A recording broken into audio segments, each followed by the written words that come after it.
Okay, we are back in the jam room, everybody. Hey guys, welcome back to the channel. Today we're going to be looking at two guitars that fall on the opposite ends of the price scale. We've got a 2009 Tele Deluxe and a 2015 Squier Vintage Modified Telecaster Special. So they look very similar, but they're very different. And so let's just go over all the features and specs, and then we'll play through them and get some tone comparisons. So let me put my drink down here. I'm just fighting a cold and losing my voice. So let's go over these butterscotch beauties. And it's actually kind of funny, up until about, I'd say a couple years ago, I really didn't like this look. I didn't like butterscotch with the black pickguard. It just didn't do it for me. And then something switched. I don't know exactly what, but now that's my favorite color for a Tele. So yeah, this is a 2009. If you're familiar with, I'm jumping around here. This is a 2009 Tele Deluxe, and currently Fender doesn't make the Tele Deluxe anymore. They make the Elite. So this would be comparable to an Elite, today's Elite. So you're looking at about, new in Canada, an Elite goes for about $2,500 plus tax. And this one would probably go anywhere from 2,000, anywhere between 1,800 to 2,200 maybe, around the $2,000 range. So let's go over all the specs. You've got, I believe the body is alder or ash. I think alder in this case. It's got a really nice grain on it. See the back there. Do some close-up pictures and closer-up shots too, in case I'm not catching it well here. It looks to be a one-piece body. The neck is also a one-piece neck. It's not a maple fretboard. It's just a single piece maple. And let's go over the tuners are locking tuners. Which is a better camera? That's a better one there. Locking tuners, and they're staggered. You got the 3 highs and the 3 lows. Single ply pick guard. The pickups are they say N3, noiseless 3. They're currently in their 4th edition now on the new Elites. So these are the 3s. Bridge is a stainless steel. Looks like a stainless steel system.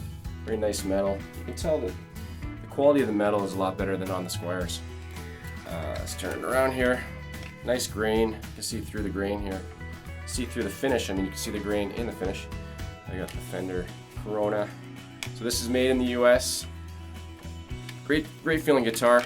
A little bit about the controls. Just a 3-way switch. The big difference on this one that's also in the Elites is the S1 switch.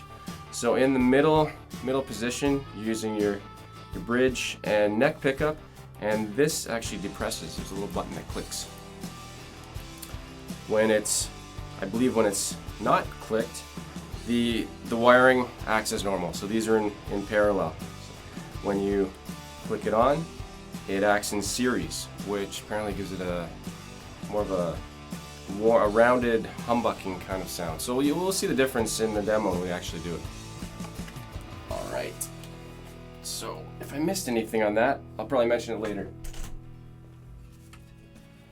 So yeah, that's about a $2,000 guitar. Opposite end of the price scale is a Squier, also butterscotch. A little bit different. This one ran me 325 Canadian. So yeah, we're looking almost 10 times. Not exactly 10 times, but this is worth almost 10 times more. If my math is correct, and my math is terrible. So probably not even close. Okay, so let's go over the same stuff again. The body on this one is basswood, which is, I guess it's cheaper wood, easier to produce. It's not a single piece. You can clearly see the lines through it. 3-piece, right? Got a 3-piece body. Did a good job though. Other than, doesn't look too bad. The grain, definitely not as impressive as this. I'm gonna say alder. I don't know if it's ash or alder. We'll say alder for now. It doesn't have as nice a grain on it, but it still looks pretty cool, I think. Going to the neck. The neck is actually, this is an interesting one. This is the headstock says Jazzmaster, and this is kind of like a Frankenstein Tele that they put together. So it's a Jazzmaster neck, but it's also a single piece. Something I didn't mention, this has rolled edges on the Deluxe. This one, they're a little bit sharper. Not a big difference, it's just a comfort thing, not a huge difference.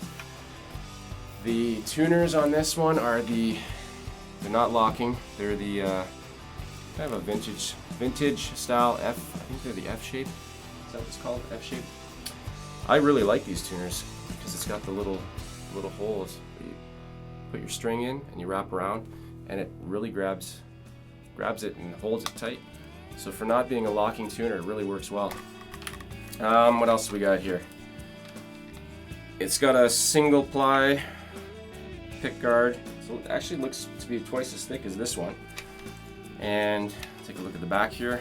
Hopefully I'm catching this. Again, if I'm not catching these shots, we'll do some other close-ups. Alright, you see the green on there. It's got the Squier block here for the bolt-on plate. And talking about the bridge system here, it's a brass saddles. It's a three saddles. The pickups in this one are interesting. They're Duncan design. This one's a Jazzmaster in the neck and just a regular Tele pickup in the bridge. So the wiring in it, however, I'll have some shots up there of the internals. That's one of the biggest differences you'll see. I posted some pictures a little while ago, about a week ago, and asking people if they could guess which was which. Some people got it right away. Some people thought the wiring was cleaner in the Squier versus the Deluxe here, just because there's a lot more going on in this one with that S1 switch. So these knobs are actually pull-off knobs. You can just pull them off with your hand. And so they're like a cheap, it shows up okay. They're a cheap metal surrounding plastic.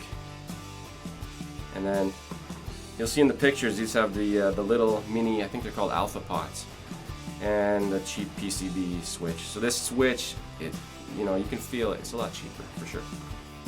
So yeah. So the internals are completely different. But otherwise, I mean, for the price, guitar stays in tune. The intonation's fine. The neck is nice. Nice slim neck. I actually, these are locking straps on here. Lock straps. Those aren't stock. I added those on. And what else did I do to this? Oh, I changed the input jack. It's an electro socket input jack. That's just something I usually do on all my Teles. So, what else can I say about this one? Weight-wise, they feel pretty similar. I didn't measure them. They're very, very close. I'd be surprised if they weren't exactly the same weight. What else? The neck was a glossy style neck. This one's a satin finish, but I've gone and actually I sanded it back a little bit, so it is now a satiny finish. But that's not normally how they come. You can see the glossy headstock here. That's how the neck was. That's something I don't really like. It's just that's a preference thing as well. So, with all that being said, let's get into some tone tests on both, and be doing something a little bit different here. We'll be playing through a Fender what is it called again? Fender Blues Deluxe Reissue. It's a 40-watt tube amp. So, let's go have some fun. Check it out.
Okay, now that we've played through both guitars and all the different pickup combinations through the same amp and with the same volume level, hopefully that gives you an idea of the kinds of tones you can get through a $300 guitar and a $2,000 guitar, roughly in the $2,000 range.